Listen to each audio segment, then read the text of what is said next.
was a Monday night. I'd just gotten off work around 8 p.m., beat down from another long shift at the machine shop. I didn't have much of a life these days, just me in this house on the outskirts of Indianapolis, a stack of frozen dinners in the fridge, and a decent internet connection. Ever since the divorce, the silence had become routine, familiar even. Gaming with my buddies online was about the only thing I had left that passed for fun. So, as usual, I got home, kicked off my boots by the door, microwaved meatloaf tray, and hopped on Discord with the guys. I remember the weather warning flashing across the local news earlier that day. Severe thunderstorm with a chance of flash flooding. But Indiana does this thing where every time it rains more than 10 minutes, they freak out like it's Armageddon. Most of the time it's just wet roads and a few trash cans knocked over. I didn't think anything of it, but this night felt different. Around 11, while deep in a co-op match, the wind suddenly slammed against the living room window so hard it rattled the entire frame. The whole house groaned like it was alive. I pulled my headset halfway off and sat still for a second. I could hear the rain pounding against the siding, the roof creaking under the strain of the wind. I turned to say something in the group chat, but before I could, the monitor flickered violently. Then the lights in the entire house blinked off, just for a second, then flickered back on. My PC hiccuped, but everything seemed stable for a moment. "Yo, did you guys just hear?" I started to ask, but then everything shut down. Everything. PC, lights, router, even the little clock on my microwave went dead. It wasn't just a flicker this time. The house dropped into pitch black silence. I sat there for a moment, blinking into the dark, trying to adjust. I couldn't even see my own hand in front of me. Sighing, I reached around my desk for my phone and flipped on the flashlight. The weak blue beam cast long shadows along the walls as I stood up, annoyed. I figured I'd go down to the basement and grab my old battery bank, a leftover from a past camping trip with my ex. The stairs creaked under my feet as I made my way down. The basement always gave me the creeps. I don't know why. It wasn't like anything bad ever happened down there. It was just cold, quiet, still. The kind of still that makes you feel like someone or something is waiting just out of view. I found the battery bank buried under some moving boxes. Just as I started to head back up the stairs, I heard it. A sound. It was faint, barely there, but enough to make my skin crawl. Something shifted behind the stack of boxes in the far corner. I froze, my ears strained to hear past the wind and creaking floor joists. Then I reminded myself, it's just the storm. Wind can make the weirdest sounds in an old house. I shook it off and climbed back up to the first floor, plugged one of the small LED lamps into the battery. A warm glow finally lit up the living room. It wasn't much, but at least it pushed back the dark. Now, here's the thing. I've never liked sleeping when the power's out. Something about it just makes me uneasy. I can't relax knowing that if something goes wrong, nothing works. No lights, no heat, no security. So I sat on the couch, opened the blinds, and watched the storm. It wasn't long before my phone buzzed. Unknown number. The message said, "Downed lines reported near Hamilton and Creek. Power outage may last several hours. Stay indoors and avoid checking fuse boxes. Line crews en route." I frowned. The wording felt off, not like the usual automated ComEd texts. And why would it tell me not to check the fuse box? I tried to look out across the street, see if anyone else was out of power. Through the curtain of rain, I spotted a few windows with dim lights still on, so it wasn't a full outage. The thought unsettled me. I went back to the couch and tried to convince myself I was being paranoid. Maybe they were just on backup generators. Maybe their lights were flickering like mine did earlier. But then I heard it. One creak from the hallway. A slow, deliberate creak of a wooden step.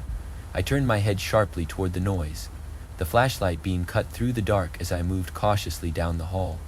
The basement door was wide open. I knew. I had closed it. My gut twisted into a knot. I approached it, shining the light down the stairs. Nothing, just darkness and the musty air of the basement. I couldn't make myself go down there, not in that moment, not with every instinct screaming to stop. I slowly closed the door. As the latch clicked, thunder rolled overhead, shaking the windows. I stepped away, trying to slow my breathing, but the dread just kept building. Then came the footsteps. Thunderous, violent, racing up the basement stairs. Bam! They hit the door hard. I threw my weight against it. Again. Bam! Another slam. The door bowed under the force. My shoulder screamed in pain as I held it shut with everything I had. There was no lock, no deadbolt, just me against whatever was behind it. I fumbled for my phone with my free hand, hit the emergency call. As soon as I did, silence. The pounding stopped. A pause. Then, slow, retreating footsteps. Back down into the dark. When the police arrived about 15 minutes later, I met them in the driveway, soaked from the rain. They swept the house, top to bottom. No one. But the back door, deadbolt broken, hanging slightly ajar. The scariest part? There was no power outage. None. Not even a flicker on the city grid. The officer pulled me aside. That text you got, it didn't come from the utility company. Looks like a burner number. Someone sent it to you directly. He let that sink in. Whoever was in my house had not only cut the power, they knew my number. They knew I'd checked the basement. They wanted me down there. They planned it, all of it. I left that night, haven't stayed in that house since. Every time I close my eyes, I still see that basement door inching open, the pitch black beyond it, and the sound of footsteps climbing toward me from the dark.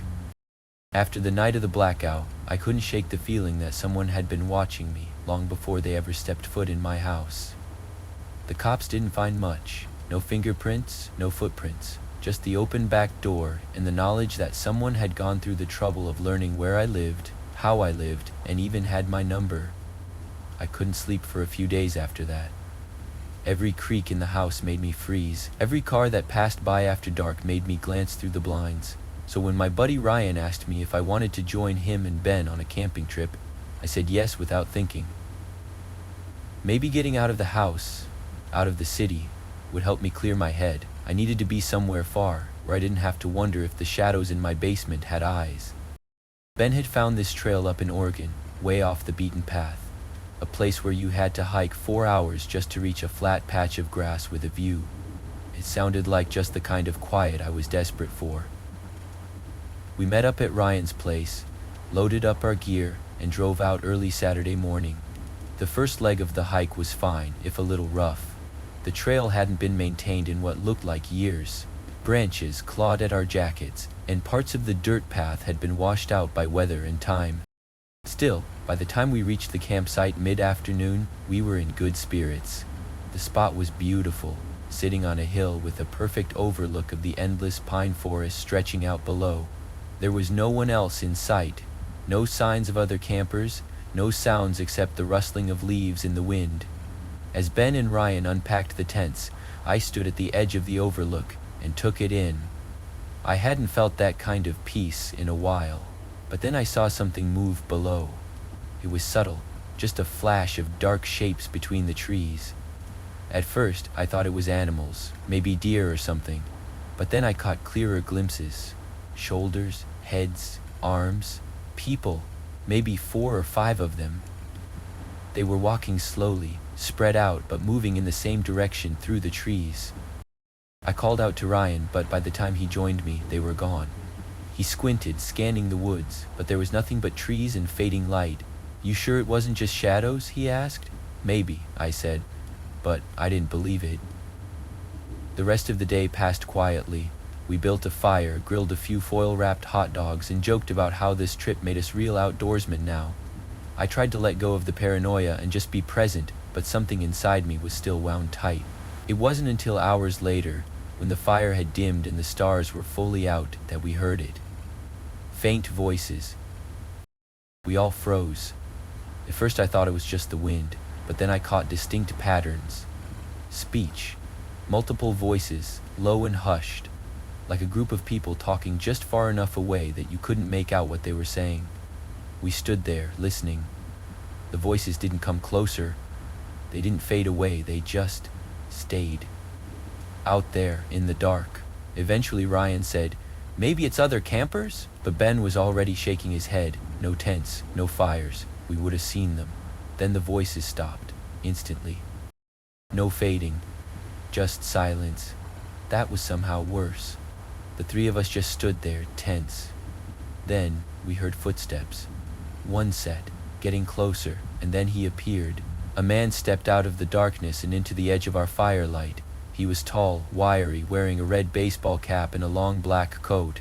His hair was stringy, shoulder-length, and wet. His face stretched into a smile that didn't quite reach his eyes. "Evening," he said. "Either of you know where the trail is around here? Been looking for it for a while." His voice was calm, maybe too calm. Ben pointed behind us. "Yeah, it's about 30 feet that way." The man nodded but didn't move. Ryan asked, "You with anyone?" The man paused, then turned to look back at the woods. "No," he said. "Been hiking alone. Haven't seen anyone else out here. Guess I must have missed the trail earlier." His words were normal, but the way he said them set something off in my gut. He smiled again, nodded, and disappeared back into the woods. None of us said anything for a while. Then Ben whispered, "He came from where the voices were." "And he lied," Ryan added. "He had to see those people. They were right there." "Unless he was with them," I said quietly. We decided right then to pack up and leave.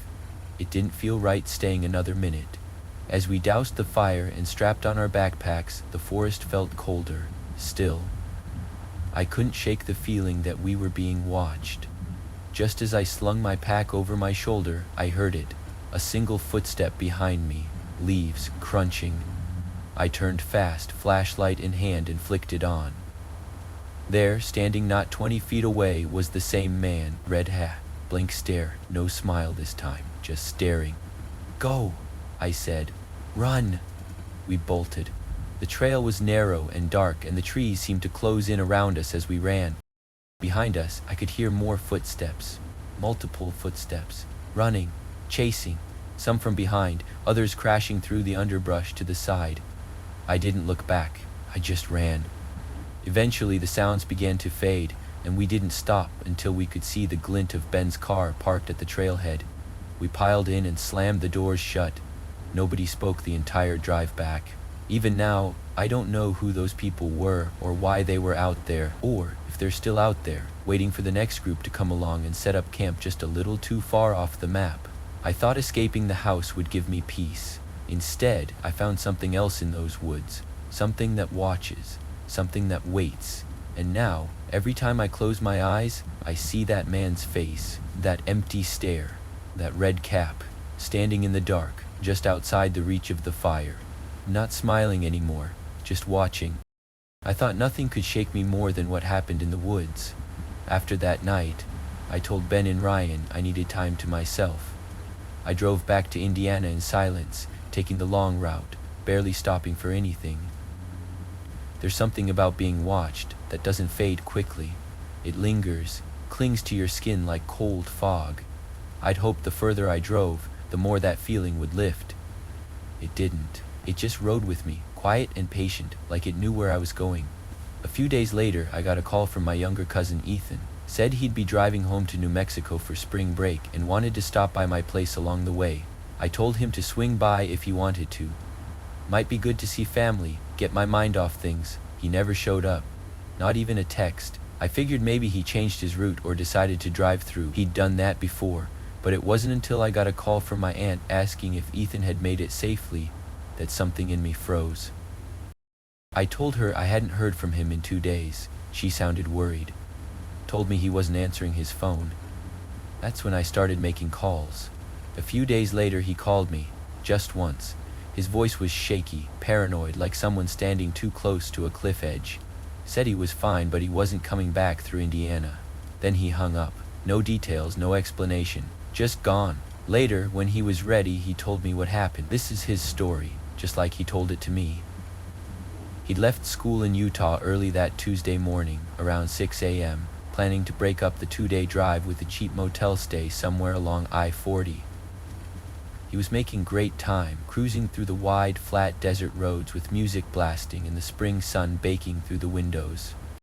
By 8 p.m., after nearly 700 miles behind the wheel, he figured it was time to stop. He pulled into a rundown gas station on the edge of a tiny town he couldn't even remember the name of. Just a faded convenience store, two ancient gas pumps, and a single streetlight buzzing above.